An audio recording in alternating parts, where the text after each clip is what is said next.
गाड़ी में के क्या बॉल ऊपर। अरे देख के बॉल खेलो चिंटू, तुम लोग मेरा चिप्स खराब कर दिया। ये मेरा आखिरी चिप्स था। सॉरी बहना, हमने देखा नहीं। तुम लोग हर बार ही ऐसी करते हो, जाओ मुझसे दूर रहो। चल चिंटू घर चलते हैं। अरे ये क्या चीज है चिंटू? अरे ये तो फोम है। चल इस फोम से एक बड़ा सा बर्थडे केक बनाया जाए। कल तो बहना की बर्थडे है। ठीक है चल चल।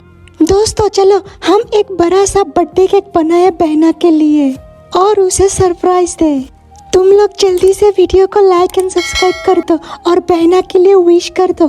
कमेंट में लिख दो हैप्पी बर्थडे।